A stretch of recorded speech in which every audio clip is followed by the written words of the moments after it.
뿌리, 줄기, 이파리까지 버릴 것 없는 대파는 정말 다양한 조리법도 있는데요. 피를 맑게 하고 내장 지방을 없애주며 장 건강에도 좋은 풍부한 영양소들도 함유되어 있어 반드시 먹어야 하는 채소 중 하나입니다. 이런 대파도 함께 먹으면 보약이 되는 음식이 있고 또 독이 될 수 있는 음식도 있습니다. 그리고 먹는 방법에 따라 효능도 다르다고 하니 다양한 방법으로 드시는 것을 추천해 드리고요. 그럼 지금부터 대파의 효능과 함께 먹으면 보약이 되는 음식 3가지와 독이 되는 음식 2가지까지 알려드리겠습니다. 그리고 대파의 특급 레시피 4가지와 대파 보관법까지 대파의 모든 것 알려드릴게요. 우리나라에서는 통일신라 때부터 재배를 했다고 알려져 있습니다. 그만큼 오랫동안 재배하고 식탁에 올라온 채소인데요. 대파 특유의 향이 다른 식재료의 잡냄새를 제거하는데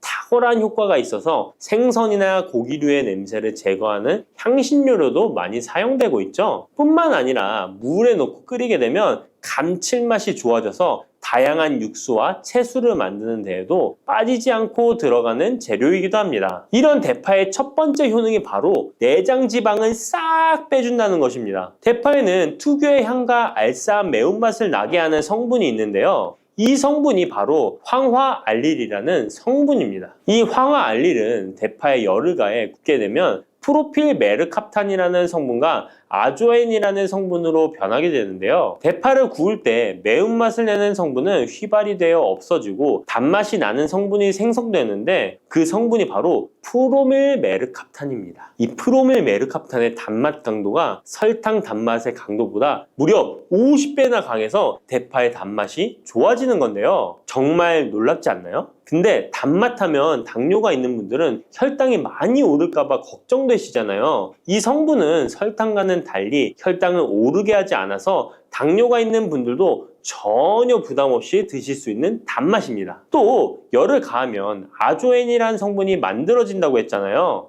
바로 이 성분이 우리 몸을 회복시키는 효능이 있는데요. 어떻게 우리 몸을 회복시킬까요? 그것은 바로 혈관을 깨끗하게 해주기 때문입니다. 아조엔의 별명이 바로 혈관 청소부인데요. 혈관에 나쁜 콜레스테롤을 제거하고 혈액이 뭉치는 혈전 생성을 방지해줍니다. 혈관도 확장해줘서 혈액순환을 원활하게 해주는 역할도 해준답니다. 이런 효능으로 신진대사를 원활하게 해주고 동맥경화, 고지혈증, 고혈압 등의 심혈관 질환을 예방하는 데에도 도움을 줄 수 있습니다. 뿐만 아니라 내장지방을 분해해 몸 밖으로 배출시켜주는 효능이 있어서 건강뿐만 아니라 다이어트에까지 도움을 주는데요. 최근에는 다이어트 식품으로도 많이 활용되고 있습니다. 그리고 대파의 녹색 부분에는 베타카로틴이 풍부한데요. 이 성분이 바로 강력한 항산화 물질입니다. 이 베타카로틴은 우리 몸속의 활성산소를 제거하여 노화를 방지해주고 피부의 탄력을 유지하여 주름을 예방하는 효과도 탁월하여 피부 미용에도 좋은 영양소입니다. 그리고 면역세포의 기능을 강화해주어 감기나 독감 등의 질병을 예방하고 알레르기 반응을 억제해주는 효과도 있습니다. 또한 베타카로틴은 눈의 피로도 해소해주는데요. 시력을 보호하고 야맹증과 안구건조증을 예방하는 데에도 도움을 줄 수 있습니다. 대파의 베타카로틴은 구울 때 2.5배나 증가한다고 하는데요. 이런 대파의 효능을 극대화해 먹을 수 있는 방법이 있습니다. 대파의 특급 레시피 소개해드리겠습니다. 우선 대파를 깨끗하게 씻어주시고요. 5cm 정도로 잘라주십니다. 대파를 반으로 갈라주셔도 되고 그냥 사용하셔도 됩니다. 기름을 두르지 않은 팬에다가 대파를 올려서 구워주시는데 앞뒤로 골고루 약간 탄 것 같이 잘 구워줍니다. 이제 장을 만들어 줄 건데요. 물을 2컵 넣어주시고요. 간장을 반 컵 넣어줍니다. 그리고 고춧가루와 참기름을 1스푼씩 넣어줍니다. 이렇게 넣고 한번 끓여주시고 다 끓고 나면 식초를 반 스푼 넣어주시면 됩니다. 이렇게 만들어진 양념장을 구운 파를 넣은 그릇에 붓고 하루 정도 숙성시켜 드시면 됩니다. 물론 바로 드셔도 되지만 숙성시켜 드시면 더욱 맛있는 대파 요리를 드실 수 있습니다. 그리고 대파에서 대파의 뿌리는 특히 채소와 육수를 만들 때 많이 사용하는데요. 대파의 뿌리에는 알리신이라는 성분이 풍부하게 함유되어 있습니다. 이 알리신은 우리 몸을 따뜻하게 해주고 열을 올려주는 역할을 하고 혈액순환을 원활하게 해줘서 신경을 안정화시켜주기도 하는데요. 이렇게 신경을 안정시켜주는 효능으로 불면증도 완화해주어 잘 때 머리맡에 두고 주무시는 분들도 계십니다. 그리고 알리신은 몸에 열을 내주는 효능으로 기침 감기와 가래를 완화시켜주는 데 도움을 주며 항균, 항암 효과도 있어서 각종 바이러스와 암세포를 억제해 주어 암을 예방하는 데에도 탁월한 효능을 발휘합니다. 알리신은 지방을 분해하고 배출해줘서 다이어트에도 도움을 준다고 알려져 있습니다. 그리고 대파의 뿌리 부분에는 폴리페놀 성분이 많이 함유되어 있어 심혈관 질환 예방에 탁월한 효능이 있습니다. 식이섬유도 풍부하여 장 운동을 활성화하고 배변 활동을 도와 변비를 예방하고 숙변을 제거하는 효능도 있고요. 이런 대파 뿌리를 채소나 육수 만드실 때 말고는 특별히 많이 안 쓰는데요. 대파 뿌리의 특급 레시피를 하나 알려드릴게요. 그것은 바로 대파 뿌리 생강차입니다. 대파 뿌리와 생강을 함께 끓여서 차로 드시게 되면 기관지나 폐와 같은 호흡기의 염증을 제거해주고 무릎과 같은 관절의 염증도 제거해주어 관절 통증을 완화시켜줄 수 있습니다. 생강에는 진저롤, 쇼가올, 페로 화합물 등 다량의 항염증 성분들이 함유되어 있어서 우리 몸의 염증을 제거하는 데 탁월한 효능을 가지고 있습니다. 생강은 약재로서 오랫동안 사용되어 왔는데요. 최근에도 계속해서 새로운 효능이 발견되고 있을 정도로 약성이 아주 좋은 식품입니다. 최근 한 연구 결과에 따르면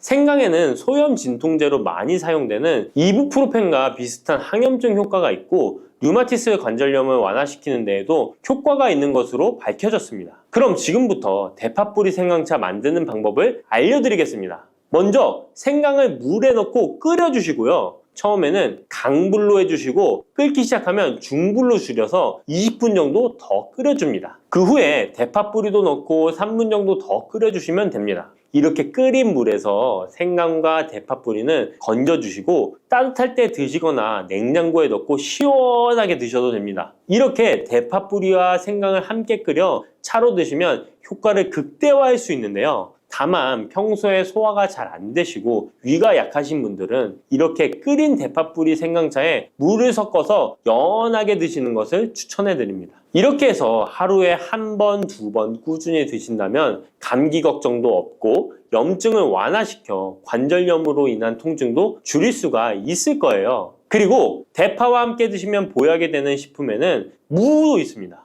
무를 말려서 무말랭이로 드시면 무의 좋은 성분들을 농축하여 드실 수 있다고 하는데요. 간단하게 다시 한번 알려드리자면 무를 드시면 기침과 가래를 멈추게 해주는 효능이 있고 소화를 잘 되게 해주며 혈관을 깨끗하게 해줘서 심혈관 질환에도 도움을 줄 수 있습니다. 또한 칼슘의 함량이 높아서 골다공증을 예방하고 뼈를 튼튼하게 만들어주죠. 그리고 해독작용도 뛰어나고 혈당을 조절해줘서 당뇨를 예방하는 데에도 도움을 줄 수 있습니다. 이렇게 좋은 물을 대파와 함께 드시면 그 효능이 극대화될 수 있는데요. 특히 혈액을 깨끗하게 해줘서 심혈관 질환을 예방하며 당뇨 또한 예방해 줄 수 있을 뿐만 아니라 당뇨 합병증을 완화시켜 주는 데에도 탁월한 도움을 받을 수 있습니다. 대파를 넣은 무말랭이 무침을 만들어 드시면 오독오독한 무말랭이 식감도 좋고 입맛도 돌게 하는 반찬으로도 정말 좋으니까 꼭 대파 무말랭이 무침도 만들어서 드셔보시길 바랍니다. 대파와 함께 드시면 보약이 되는 음식 세 번째는 바로 두부입니다.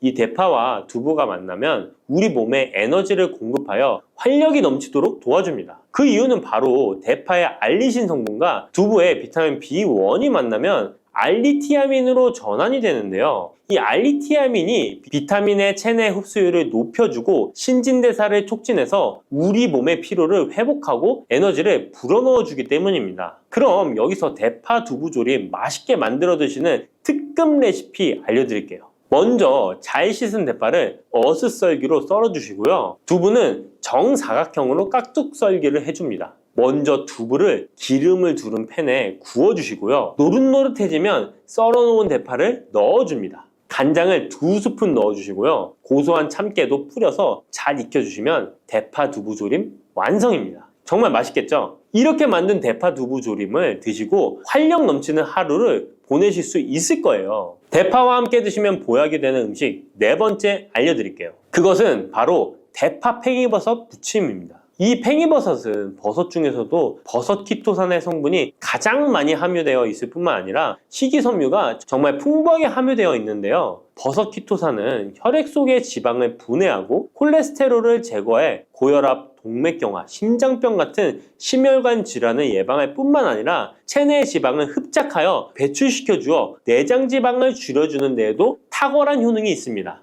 또한 체내의 중금속의 배출을 돕고 간 건강을 돕는 효능도 있다고 알려져 있고요. 그리고 풍부한 식이섬유가 배변 활동을 도와서 숙변을 제거하는 데에도 큰 도움을 줍니다. 하지만 이 팽이버섯의 세포벽은 단단하기 때문에 그냥 드시게 되면 좋은 성분을 흡수하기가 힘든데요. 열을 가하게 되면 세포벽이 깨지면서 영양 성분의 흡수율을 높일 수 있습니다. 이런 팽이버섯과 대파를 함께 드시게 되면 내장 지방을 제거하고 혈관을 깨끗하게 하는데 탁월한 음식이 되는데요. 먼저 팽이버섯의 밑둥은 잘라버리시고요. 팽이버섯을 적당한 크기로 잘 썰어줍니다. 그리고 흐르는 물에 잘 씻어줍니다. 그리고 대파는 어슷썰기로 잘게 썰어주시고요. 적당한 용기에 계란을 풀어주세요. 팽이버섯과 대파를 넣어서 잘 섞어주고 소금 한 꼬집을 넣어 간을 해줍니다. 이제 잘 달궈진 팬에 기름을 두르고 붙여주시면 됩니다. 정말 쉽죠? 그런데 이렇게 좋은 대파도 함께 드시면 안 되는 음식이 있습니다. 대파와 함께 드시면 안 되는 음식 첫 번째는 바로 꿀입니다. 대파와 꿀은 두 가지 다 몸에 열을 올려주는 효능이 있습니다. 한의학에서는 대파와 꿀을 함께 먹으면 위장에 탈이 나고 더부룩한 현상이 나타날 수 있다고 하는데요. 대파와 꿀을 함께 먹으면 위에서 소화액 분비를 억제하여 소화불량을 유발할 수 있기 때문인데요. 또한 꿀은 알레르기 반응을 일으킬 수 있는데 대파와 함께 먹으면 알레르기 반응이 더 악화될 수 있다는 것을 알아두시면 좋고요. 꼭 기억하셔서 대파와 꿀은 함께 드시지 않기를 추천합니다. 또 대파와 함께 드시면 안 되는 음식은 미역입니다.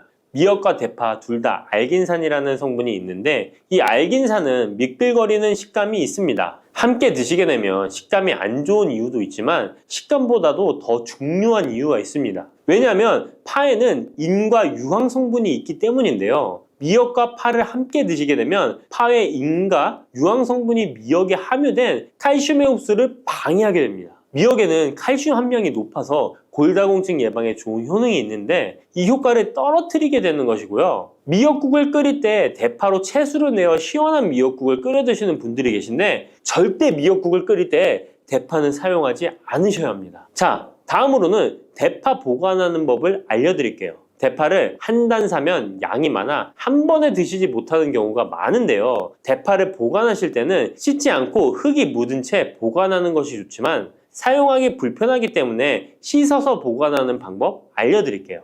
우선 잘 씻은 대파를 줄기와 잎부분으로 나눠 잘라주시고요. 물기를 제거하고 키친타올을 넣은 지퍼백에 줄기와 잎부분을 나눠 담아 냉장고에 보관해 주시면 됩니다. 이렇게 하시면 2주에서 3주 정도는 보관 가능하시고요. 더 장기간 보관하시려면 냉동을 하시면 되는데 냉동 보관하시려면 대파를 사용하기 원하는 크기대로 잘라서 지퍼백에 넣어 냉동하시면 됩니다. 이렇게 하시면 냉동된 대파를 꺼내서 요리하실 때 바로 사용하실 수 있을 겁니다. 단백질 폭탄으로 알려진 두부는 건강식으로 많이 드시는 대표적인 식재료입니다. 그런데 두부를 잘못 드시면 오히려 건강을 해칠 수 있다는 사실 알고 계신가요? 두부를 먹을 때 독이 되는 최악의 경우, 그리고 두부를 어떻게 먹어야 우리 몸에 보약이 될 수 있는지에 대해 알려드리겠습니다. 두부가 오히려 건강을 해치는 첫 번째는 바로 GMO 유전자 변이된 콩으로 만든 두부를 먹을 때입니다. 2018년 보도 자료를 보면 수입콩을 사용해 만든 두부 7종류 중에서 6종류가 GMO 성분이 검출되어 파문이 일었던 적이 있습니다. GMO는 원래 생산성을 향상시켜 식량 부족 문제를 해결하고 비타민, 미네랄 등의 영양소를 강화하거나 질병 저항성을 높여 건강에 도움을 주기 위해 유전자를 변이하여 재배하는 것입니다. 또 제초제나 살충제의 사용량을 줄일 수 있어서 환경오염도 줄일 수 있는 장점이 있습니다. 하지만 이렇게 재배된 것을 섭취했을 때 건강에 대한 안정성 문제와 생태계 파괴 등의 논란은 끊이지 않고 있습니다.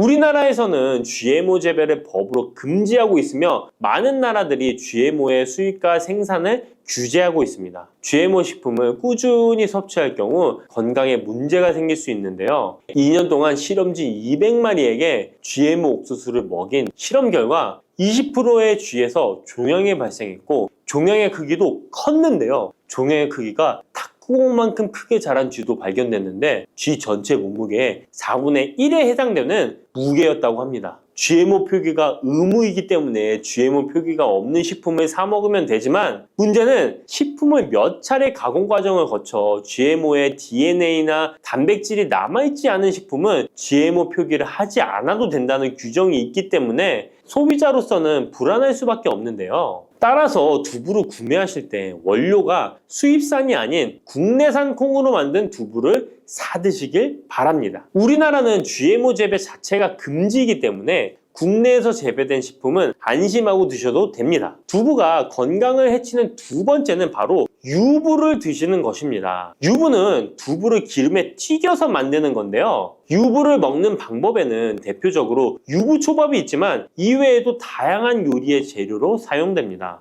유부의 고소한 맛과 부드러운 식감 때문에 다양하게 사용되지만 건강에 해로울 수 있으니까 주의하셔야 됩니다. 두부를 기름에 튀겨 만든 유부는 칼로리가 높아질 뿐만 아니라 트랜스 지방이 생성됩니다. 트랜스 지방은 혈관 내 콜레스테롤을 증가시키고 심혈관 질환의 위험을 증가시킵니다. 이로 인해 대사증후군과 뇌 기능에도 영향을 미쳐 인지력, 학습 능력을 감소시키는 부작용을 일으킬 수 있습니다. 유부를 아예 드시지 말라는 게 아니라 맛이 좋고 간단하게 식사 대용으로 드실 수 있는 유부만 맛이 좋고 간단하게 식사 대용으로 드실 수 있는 유부지만 과하게 드시지 않고 적절히 드시면 좋겠죠? 세 번째, 두부를 드실 때 주의할 점은 시금치와 함께 드시면 안 된다는 것입니다. 시금치는 철분이 풍부하게 함유되어 있어 빈혈 예방에 효과적으로 알려져 있습니다. 또한 비타민 A, 루테인, 제아잔틴 등의 영양소가 풍부하여 눈 건강 증진에 탁월한 효능이 있고 마그네슘, 비타민 K 등이 풍부해서 뼈 건강 증진에 효과적인 것으로 알려져 있습니다. 그러나 문제는 시금치에 함유된 옥살산입니다. 이 옥살산이 두부의 칼슘과 결합하여 수산칼슘이라는 성분이 만들어지는데 이 성분이 결정을 이루어 신장이나 요로에 쌓여 결석이 됩니다. 신장결석, 요로결석이 되어 극심한 통증을 유발할 수 있다는 것입니다. 시금치를 드실 때는 두부와 같이 칼슘이 많은 음식을 피하시고 별도로 섭취하시는 게 좋겠습니다. 네 번째, 두부를 드실 때 오히려 해가 되는 경우는 갑상선이 약하신 분들입니다. 두부에는 사포닌이라는 성분이 함유되어 있는데 사포닌을 많이 섭취하게 되면 요오드가 몸 밖으로 과도하게 배출될 수 있습니다. 요오드는 갑상선 호르몬의 합성과 조절을 돕는 아주 중요한 성분인데요. 요오드가 부족하게 되면 갑상선 호르몬인 티록신의 생성이 부족하게 되어 갑상선의 기능을 제대로 하지 못하는 상황이 발생할 수 있습니다. 이렇게 되면 갑상선 저하증이 생길 수 있고 무기력해지고 피로가 회복이 잘 안 되며 우울증, 부종, 집중력 저하 등의 다양한 증상을 야기할 수 있습니다. 갑상선에 문제가 없는 분이라면 두부를 많이 드셔도 문제가 되지 않지만 이미 갑상선이 약하신 분들에게는 안 좋은 영향을 줄 수 있는 것입니다. 그렇다면 두부는 어떻게 드셔야 두부의 효능을 최대한 높일 수 있는지 알려드리겠습니다. 두부는 기본적으로 단백질이 풍부한데 이뿐만 아니라 리놀렌산, 레시틴, 피토스테롤 등의 성분이 풍부해서 몸 안의 콜레스테롤 수치를 낮춰주고 혈액순환을 원활하게 해서 동맥경화, 심근경색, 뇌출혈 등의 심혈관 질환을 예방할 수 있습니다. 또한 두부는 체력과 근력을 유지하는 데 큰 도움을 주는데요. 바로 두부의 풍부한 단백질 때문이죠. 근육은 매일 일정량이 새로운 근육으로 대체되기 때문에 매일 단백질을 공급해줘야 되는데요. 우리 몸에 단백질을 공급해주기 위해 정말 유용한 음식이 두부인 것이죠. 또한 두부에는 콜린이 풍부한데 콜린은 알츠하이머성 치매를 예방하는데 탁월한 효능을 발휘하게 됩니다. 두부는 탈모 예방에도 도움이 되는데요. 머리카락의 원료인 단백질을 보충하는데 도움이 될 뿐만 아니라 이소플라본이 풍부해 남성 호르몬을 조절해줍니다. 따라서 호르몬성 탈모 예방에 도움을 줄 수 있는 것입니다. 또한 두부는 건강하게 장수하는 데 도움이 되는데요. 많은 과학자들의 연구 결과 건강하게 장수한 사람들의 특징이 식물성 단백질을 꾸준히 섭취했다는 사실을 발견했고, 동물성 단백질을 식물성 단백질로 바꿔 섭취했을 때 사망의 위험성이 낮아진다는 연구 결과도 있습니다. 이러한 효능이 극대화가 되려면 소화 흡수가 잘 되어야겠죠. 두부 중 소화 흡수가 가장 잘 되는 것이 바로 순두부입니다. 순두부는 일반 두부와 마찬가지로 비질을 분리한 콩물에 응고력이 약한 응고제를 넣어 만든 것인데요. 그렇기에 훨씬 부드럽고 소화 흡수가 잘 되는 형태가 되는 것입니다. 하지만 단점은 일반 두부보다 단백질, 섬유질 등의 영양 성분의 함량이 떨어지는데요. 이런 단점을 보완하기 위해 계란과 함께 드시면 좋은 대안이 될 수 있어요. 순두부찌개에 계란이 들어가 있는 것이 맛뿐만 아니라 영양적으로도 찰떡궁합인 것이죠. 순두부와는 식감이 완전히 다른 쫄깃한 두부면이 요즘 인기가 높아지고 있는데요. 밀가루를 대체할 수 있는 다이어트 식품으로 많이 알려지고 있습니다. 다양한 면 요리에 사용되는데 단순히 두부를 면 모양으로 만든 것이 아니라 일반 두부보다 단백질의 함량이 2배 정도 높아서 건강에 더욱 좋은 식품입니다. 두부에서 수분을 빼고 응축시켜 만들기 때문에 같은 무게당 영양 성분의 함량이 높아지는 것입니다. 두부는 양배추와 함께 드시면 좋은데요. 두부는 단백질이 풍부하지만 비타민C와 섬유질이 부족한데 양배추와 함께 드시면 모든 영양소를 골고루 섭취할 수 있게 되는 것입니다. 또 귀리를 넣은 잡곡밥과 함께 드시면 좋은데요. 귀리에 풍부하게 함유된 식이섬유와 베타글루칸과 두부의 단백질, 칼슘을 충분히 섭취할 수 있는 것입니다. 두부는 그리고 미역과 김, 다시마와 같은 해조류와 함께 드시면 좋은데요. 이런 해조류와 함께 드시게 되면 두부의 단백질을 흡수하는데 극대화가 되고 두부의 사포닌으로 인한 요오드 배출을 해조류의 풍부한 요오드 성분이 상쇄시켜 줄 수 있는 것입니다. 두부와 함께 먹으면 좋은 음식으로는 토마토가 있습니다. 토마토에는 라이코펜이라는 강력한 항산화 성분이 함유되어 있어서 세포의 노화를 방지하고 활성산소를 제거하여 혈관을 건강하게 보호하며 암을 예방하는 효능도 있습니다. 두부와 토마토 그리고 계란까지 함께 살짝 볶아 드신다면 풍부한 영양 성분을 섭취할 뿐만 아니라 암 예방과 체중 감량에도 좋고 피부 미용에도 탁월한 효능을 누릴 수 있습니다. 깍두기로도 드시고 조림으로도 드시고 국으로도 드시는 그 무. 근데 이 무를 잘못 드시면 신장에 부담을 줄 수 있다는 사실 알고 계셨나요? 오늘 이 영상을 끝까지 보시면 무가 왜 신장에 독이 되는지, 그리고 이 무를 어떻게 드셔야 신장을 지키면서 혈관까지 챙길 수 있는지 전부 알려드리겠습니다.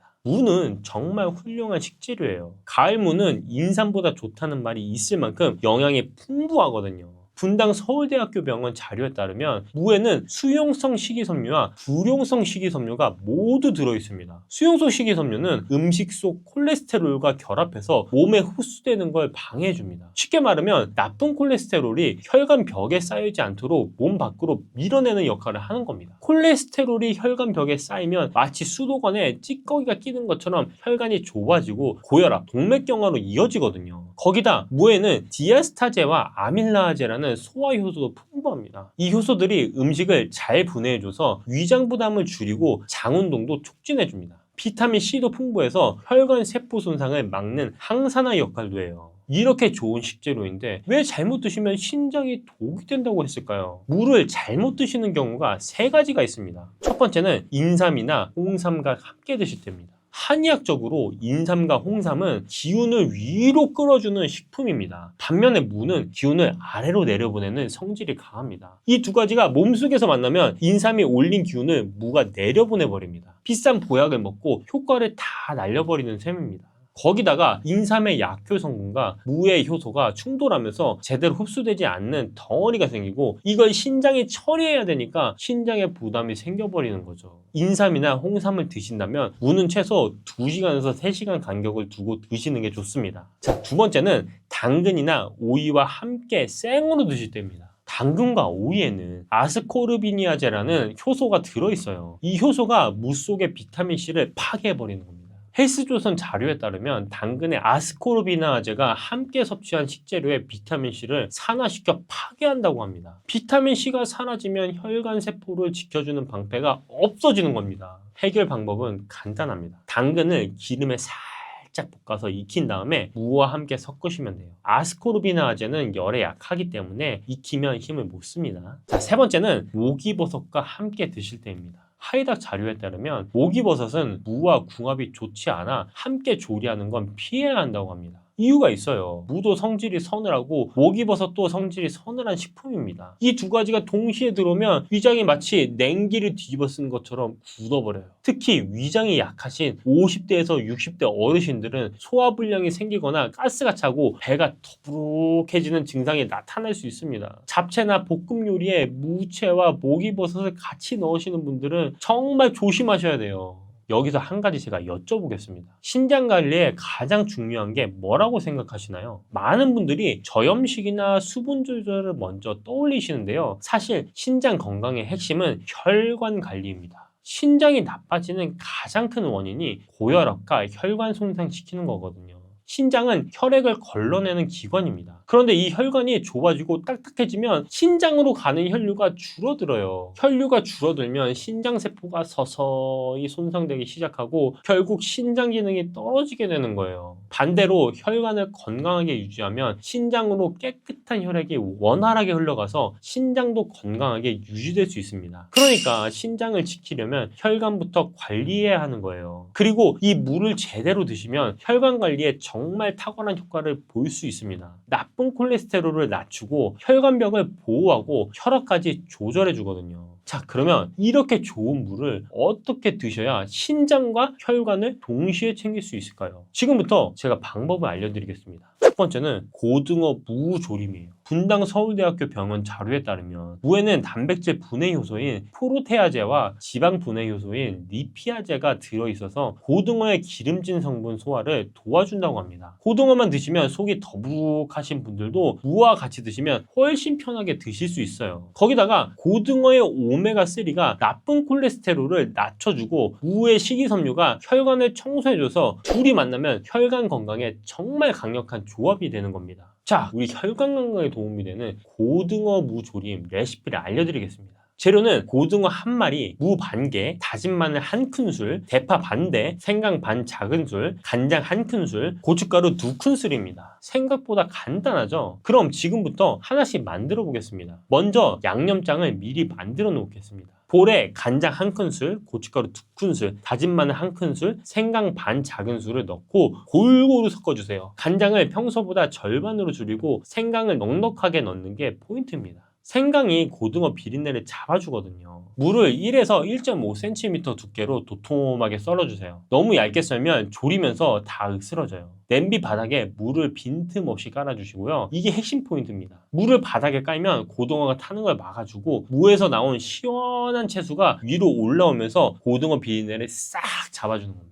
손질한 고등어를 무 위에 얹고 미리 만들어 놓은 양념장을 골고루 펴서 올려주세요. 물 200ml를 자박하게 붓고 처음에는 뚜껑을 연채로 센 불에서 5분 정도 끓여주세요. 비린내 성분은 휘발성이라서 뚜껑을 열어두어야 공기 중으로 날아가거든요. 처음부터 뚜껑 닫으면 비린내가 갇혀버립니다. 그리고 대파를 어슷하게 썰어서 올린 다음에 뚜껑을 닫고 중력불에서 20분 이상 푹 졸여주세요. 국물이 반 정도 줄어들면 완성입니다. 드실 때는 국물을 밥에 비벼 드시기보다 건더기 위주로 드시는 게 훨씬 좋습니다. 국물에는 나트륨이 농축되어 있어서 신장에 부담이 될 수 있으니까요. 자, 잠깐 여기서 한 가지만 제가 말씀드리겠습니다. 혈관과 신장을 동시에 챙기려고 음식으로만 관리하시는 분들 많으시죠? 사실 음식만으로는 이미 진행된 혈관 염증까지 다 잡기가 어렵습니다. 특히 무릎이 시큰거리거나 통증이 이미 있으신 분들은 염증을 직접 잡기 위해 다양한 방법을 쓰시잖아요. 흔히들 가장 많이 하시는 게 무릎 연골 주사 맞는 것이에요.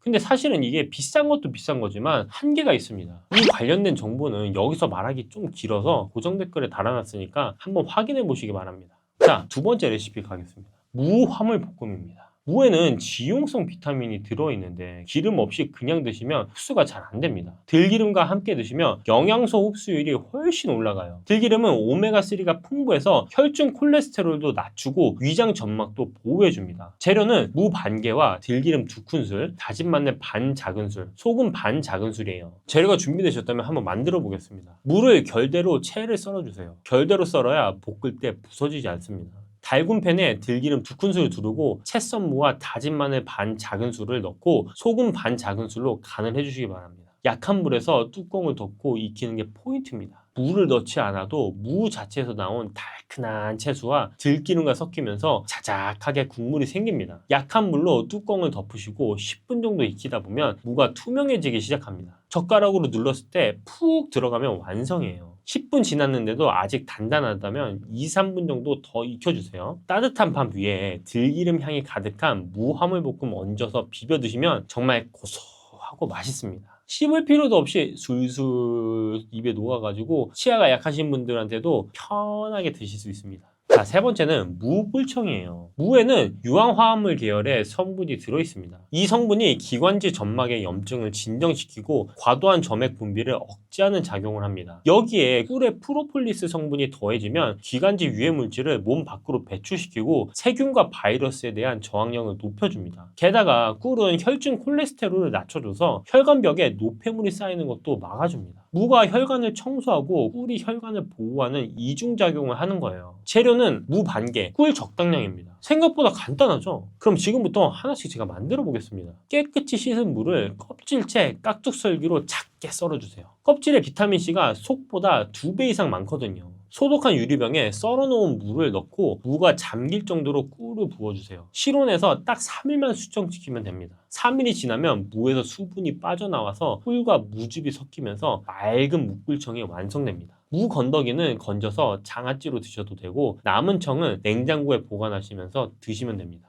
아침 저녁으로 따뜻한 물 한 컵에 무꿀청을 2스푼 타서 드시면 됩니다. 목이 칼칼하거나 기침이 날 때마다 한 잔씩 드시면 금세 편안해지는 걸 느끼실 거예요. 단, 당뇨가 있으신 분들은 꿀량을 줄이시고 대신 배를 갈아 넣으시면 아주 좋습니다. 이렇게 잘 어울리는 조리법이 있는 반면에 반대로 주의하셔야 할 것도 있어요. 좋은 무는 어떻게 골라야 할까요? 무를 고르실 때는 이 3가지만 보시면 됩니다. 첫 번째는 들었을 때 묵직한 느낌이 나는 걸 고르세요. 가볍게 느껴지면 속이 비어있을 수도 있거든요. 자, 두 번째, 표면이 매끄럽고 흰빛이 선명한 걸로 고르세요. 검은 반점이 있거나 주름진 건 신선하지 않습니다. 세 번째는 잎이 붙어있는 무라면 잎이 선명한 초록빛인 걸 고르세요. 잎 색깔이 노랗거나 시들시들 있으면 뿌리도 오래된 겁니다. 요즘 봄에 무가 마트에 많이 나와 있는데요. 봄무는 수분이 많고 단맛이 좋아서 지금 사두시면 딱 좋습니다. 오늘 중요한 내용 제가 딱 정리해 드릴게요. 무는 수용성 식이섬유가 나쁜 콜레스테롤을 몸 밖으로 밀어내고 비타민C가 혈관세포를 보호해줍니다. 신장을 지키려면 혈관 관리가 먼저이고 무를 제대로 드시면 혈관 관리에 정말 좋아요. 단 3가지는 주의해주세요. 인삼과 함께 드시면 약효가 상쇄되고 신장에 부담이 생깁니다. 당근 오이와 생으로 섞으면 비타민C가 파괴돼요. 목이버섯과 함께 드시면 찬 성질이 겹쳐서 위장에 부담이 갑니다. 무를 제대로 드시는 법 3가지. 고등어 무조림, 무 화물볶음, 무 꿀청이 있죠. 이 내용만 기억하셔도 무가 혈관도 지키고 신장도 지키는 진짜 보약이 됩니다. 오늘 끝까지 들어주셔서 감사하고요. 건강한 하루 되시길 바랍니다. 감사합니다. 검은콩 드실 때 제발 이렇게 드세요.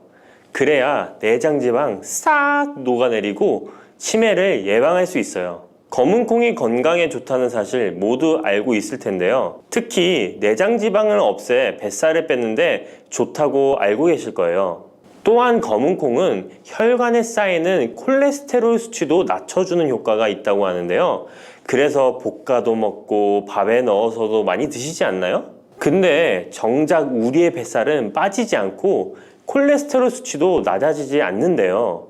그건 먹는 방법에 문제가 있기 때문이에요. 물론 검은콩은 몸에 좋은 역할을 하는 효능이 많이 있지만 어떻게 먹느냐에 따라 오히려 몸에 독이 될 수도 있고 반대로 효능을 극대화시킬 수 있는데요. 그래서 검은콩에 대해 아주 잘 알고 드셔야 합니다. 이미 잘 알고 계시는 것처럼 검은콩은 대표적인 블랙푸드입니다. 물론 검은깨와 흑미도 요즘 건강식으로 많이 찾으시는 식품이고요. 블랙푸드라는 게 말 그대로 껍질이 검정색이라서 블랙푸드인데요. 그렇다면 검은콩은 도대체 뭐가 그렇게 좋은 걸까요? 검은콩의 효능 중에 첫 번째는 항산화 효과입니다. 검은콩에는 플라보노이드라는 강력한 항산화 성분이 풍부하게 들어있는데요. 플라보노이드는 식물세포에 존재하는 물질로 항산화 작용을 통해 우리 몸에 산화 스트레스를 줄여주는 역할을 합니다. 산화 스트레스라는 게 뭐냐면 우리 몸의 세포가 손상되는 원인 중 하나로, 이것은 환경적인 요인, 염증, 그리고 우리 몸의 자연적인 대사 과정에서 발생하는 스트레스라고 생각하시면 됩니다. 이런 산화 스트레스로 인해서 활성산소라는 물질이 생겨 세포 손상, 노화, 다양한 질병의 발병을 촉진할 수 있는 거죠. 그런데 검은콩에 들어있는 항산화제인 플라보노이드는 세포의 손상을 예방해서 우리 몸에 산화 스트레스를 줄여줍니다. 이는 노화를 느리게 하고 심장질환, 암, 알츠하이머 병 등과 같은 여러 가지 질병의 위험을 줄이는데 도움이 되는데요.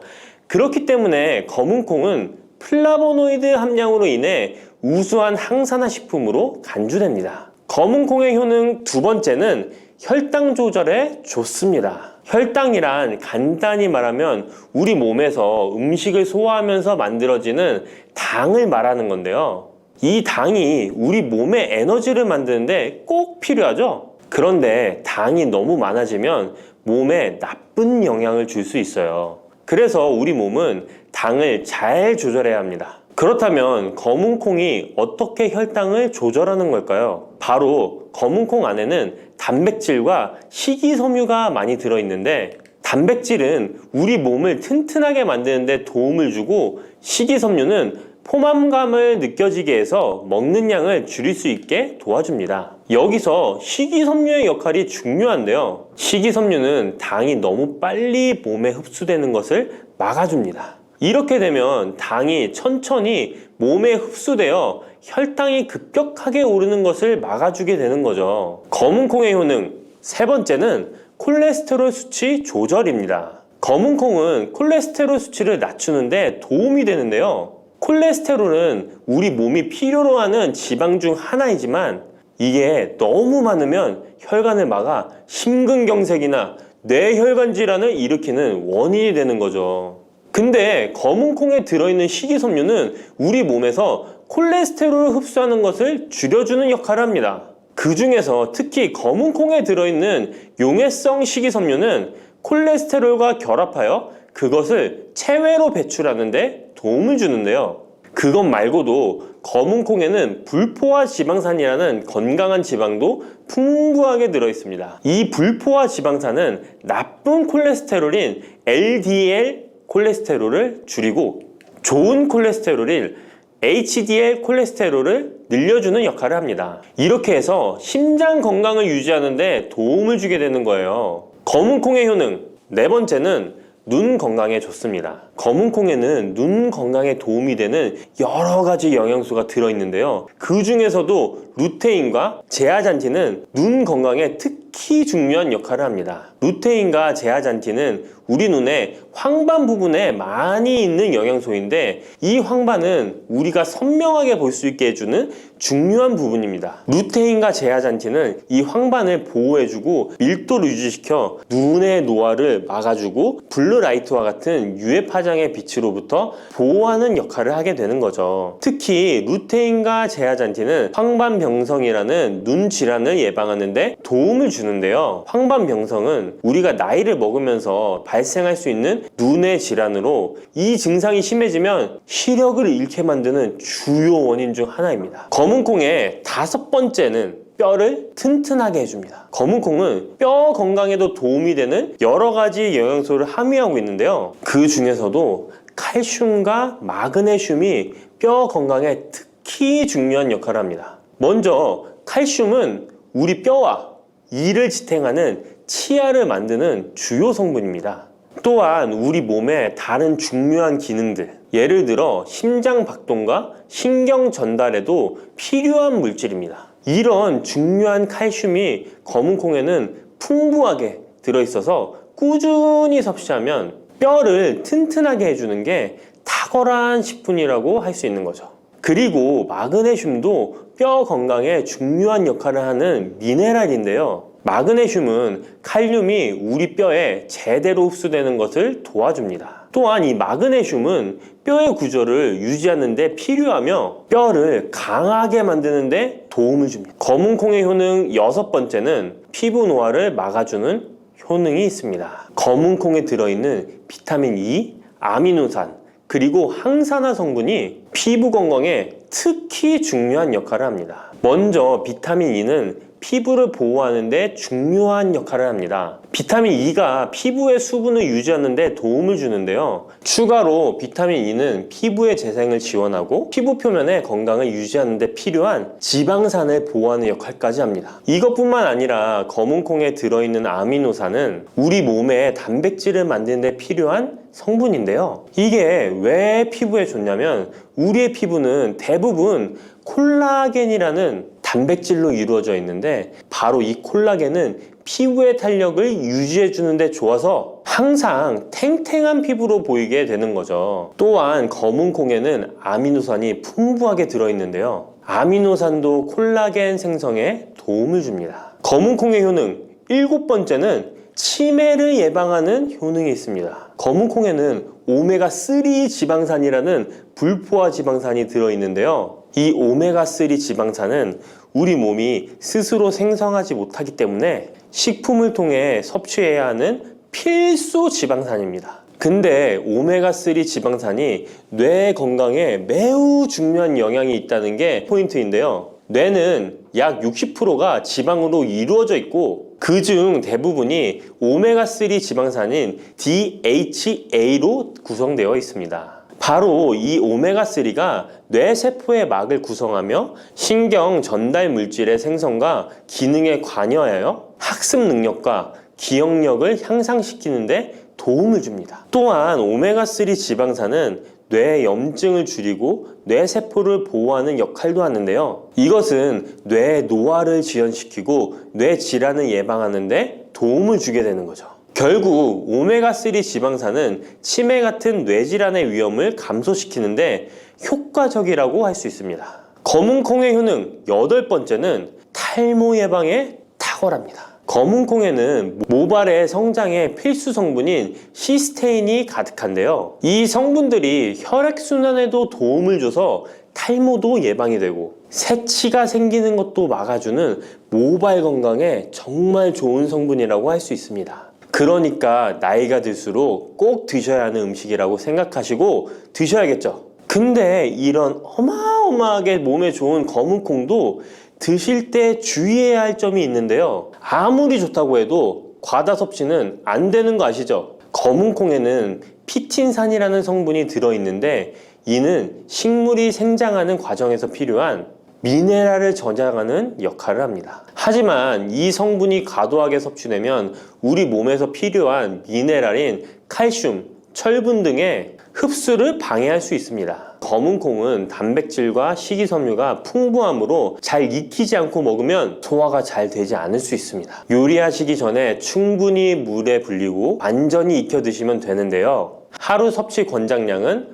50g 정도로 종이컵 1컵 정도 양이면 충분하다고 할 수 있습니다. 밥하실 때 특히 서리태 같은 검은 콩 많이 넣어 드시잖아요. 오늘부터는 충분히 물에 불리고 무조건 많이 넣는다고 좋은 건 아니니 적당량을 잘 넣어서 드시면 좋겠습니다. 근데 검은 콩 드실 때 다른 음식들과 같이 먹게 되는데요. 밥 지을 때 넣거나 다른 음식과 같이 먹기도 하는데 같이 먹으면 오히려 독이 되는 음식이 있다는 거 아시나요? 검은 콩과 함께 먹으면 독이 되는 음식 첫 번째는 우유입니다. 유명한 검은 콩두유, 우유도 있는데 무슨 소리를 하시는지 하는 분들도 계실 거예요. 어떤 분들은 우유에 콩을 넣어서 이런 식으로 갈아서 드시는 분들이 있는데요. 이게 오히려 몸에 안 좋은 영향을 미칠 수도 있는 거죠. 왜냐면 검은 콩과 우유를 동시에 섭취하면 피틴산과 칼륨 사이에 상호작용이 발생할 수 있는데요. 검은콩에는 피틴산이라는 성분이 들어있는데 피틴산은 식물이 생장하는 과정에서 필요한 미네랄을 저장하는 역할을 합니다. 이 성분은 우리 몸에서 필요한 미네랄인 칼슘, 철분 등의 흡수를 방해할 수 있습니다. 반대로 우유는 칼슘의 중요한 공급원이고 우리 몸에서는 칼슘이 뼈와 이를 구성하여 신경, 근육 기능, 혈액 응고 등에 꼭 필요한 성분이죠. 근데 피틴산이 풍부한 검은콩과 칼슘이 풍부한 우유를 같이 먹으면 피틴산이 칼슘의 흡수를 방해하여 우유의 영양소가 제대로 흡수되지 않을 수 있습니다. 같이 드시면 절대 안 되거나 나쁜 큰 영향을 미친다는 것이 아니라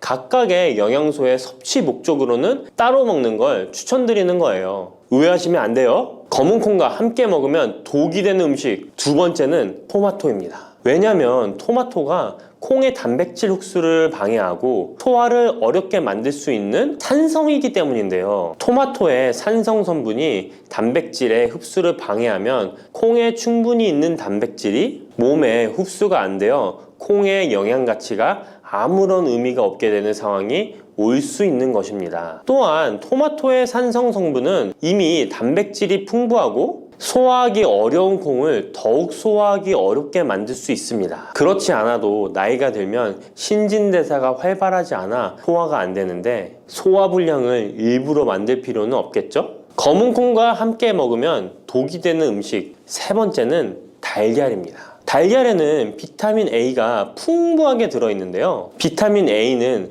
우리 몸의 면역 시스템을 강화시키며 시력을 유지하는 데 필요하고 세포의 성장과 분열에 중요한 역할을 합니다. 그리고 검은콩에는 트립신이라는 아미노산이 들어있는데요. 트립신은 우리 몸에 단백질을 만드는데 필요한 중요한 구성 요소이며 신경 전달 물질인 세로토닌과 멜라토닌의 생산에도 필요한 아미노산입니다. 그런데 달걀의 비타민 A와 검은콩의 트립신이 함께 섭취되면 어떻게 될까요? 둘 사이에 화학적 상호작용이 발생하여 소화 과정에 영향을 미칠 수 있는데요. 이 상호작용은 단백질의 소화를 방해하거나 비타민 A의 흡수를 저해하게 되는 거죠. 트립신은 소화 효소의 활동을 저해하는 특성이 있습니다. 따라서 트립신이 풍부한 검은콩과 비타민 A가 풍부한 달걀을 함께 섭취하면 좋은 영양소를 흡수 못하는 결과를 가져올 수 있습니다. 앞으로는 무심코 검은콩과 같이 먹을 때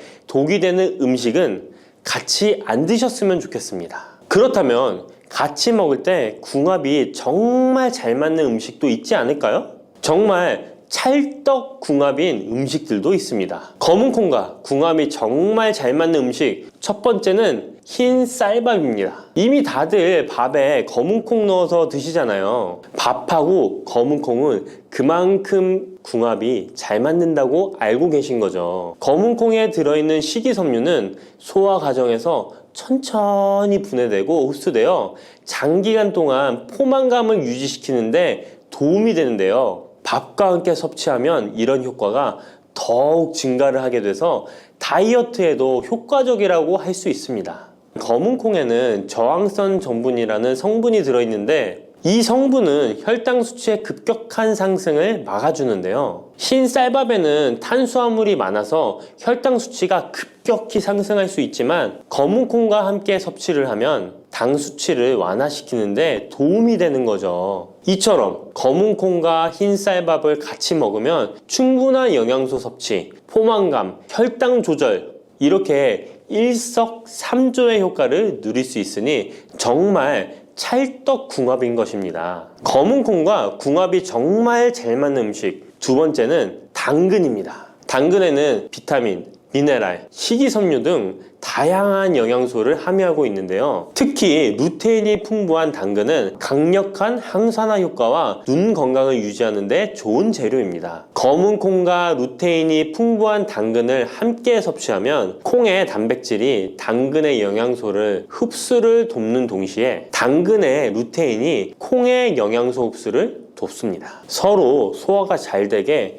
영양소 흡수가 잘 되게 도와주는 음식인 거죠. 당근 말고도 시금치와 같은 채소도 같은 역할을 하니 식사하실 때 당근이 들어간 음식이나 시금치 나물 같은 음식들과 같이 드시면 효과가 정말 좋을 거라 생각합니다. 검은 콩과 궁합이 정말 잘 맞는 음식 세 번째는 닭고기입니다.